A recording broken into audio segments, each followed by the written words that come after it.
Hey guys, I'm here, and today we re-gon na talk about the time that I slept in a different country every night for a week straight. Let's do it. This was actually a spur-of-the-moment trip that I planned. While I was backpacking around Europe, and I already had my first 3 nights booked in Budapest, Hungary at an Airbnb, so that's where the trip started. It was going really well, and I was having a blast. A lot of countries require you to have at least 6 months left on your passport from the date that you enter the country. If you're going to be moving around a lot, then you're going to want to pack light. There were several times throughout this trip that I felt like I was in a sketchy area. So I was glad that I had a money belt to hide my passport and cash and any other important documents that I had with me. I got super lucky on this trip and everything went according to plan. However, sometimes things do go wrong. Buses get canceled, trains get delayed, flights get canceled. Always have a backup plan just in case. There were several times throughout this trip where I needed to figure out where I was and where I needed to go. So having maps downloaded on my phone was super helpful. And also, if you're worried about getting scammed, I don't even know how to say that word, but you know what I mean. And yes, I was exhausted by the end of the week, but I loved every minute of it. And check out the links in the description for cheap flights, hotels, cars, and more. Do you guys want to see a part 2 of this series? Let me know down below in the comments. And also, if you have any other ideas of where I should go and what I should do, let me know down below in the comments. If you're worried about getting taken advantage of or ripped off or whatever, then you can always screenshot the map of where you need to go, and you can always print it out as well, so you don't need internet to access the map. For example, if the train that I was taking from Bratislava to Vienna got canceled for whatever reason, then I would have had to take a bus, and I would have gotten into Vienna later that night. I only wish I would have learned a few basic phrases in each of the languages, just things like hello, thank you, excuse me. I didn't do a ton of research on this, but I knew I needed something that would allow me to use my phone internationally. So I called my phone company before the trip, and they set up international roaming for me. So I had to pay an additional fee on my phone bill when I got home, but it allowed me to use my phone while I was abroad. However, depending on your phone plan, you might have unlimited international texting and calling. Oh. So just do some research on that.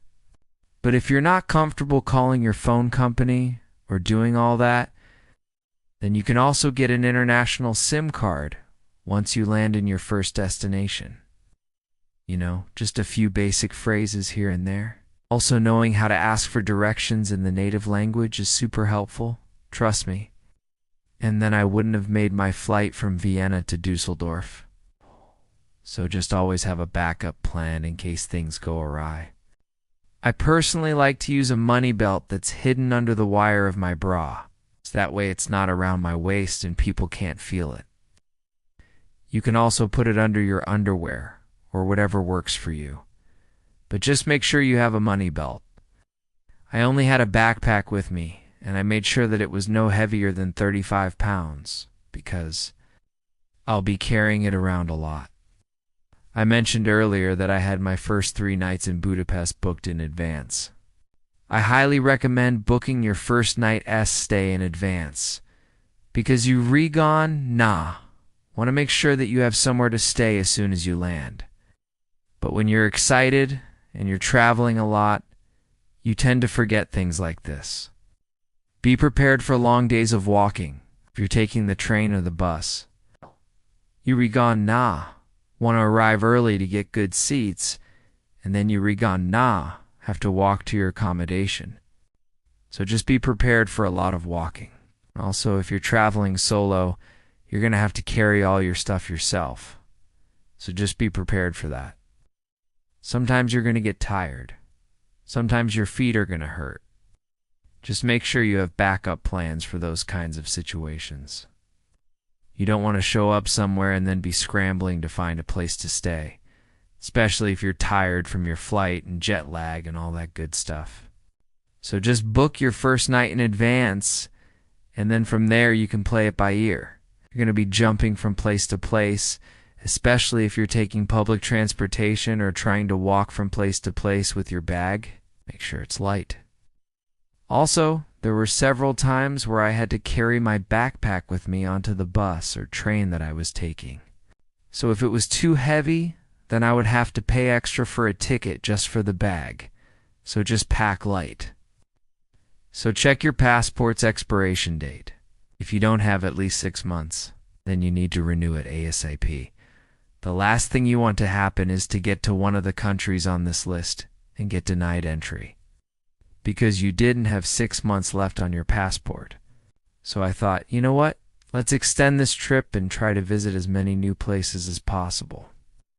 And truthfully, I don't even remember exactly why I decided to go or how I got the idea to go, because I've ever done anything like this before or since.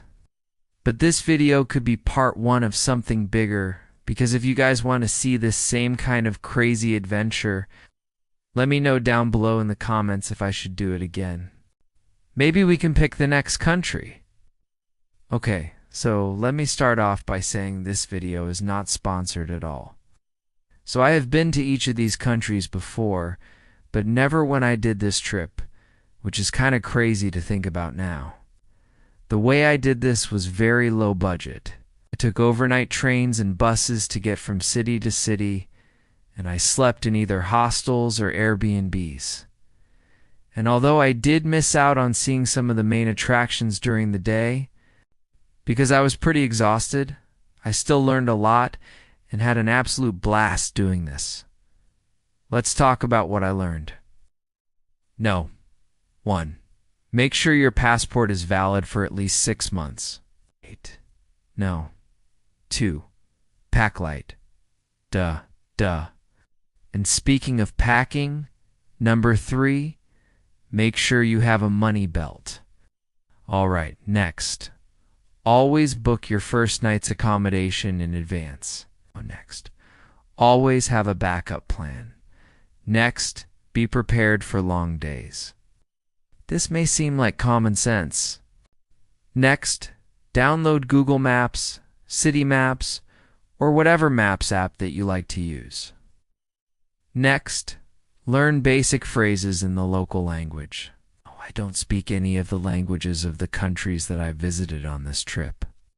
And lastly, make sure you have international roaming or an international SIM card.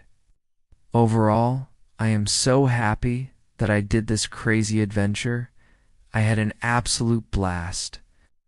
Don't forget to like, share, and subscribe for more amazing travel experiences.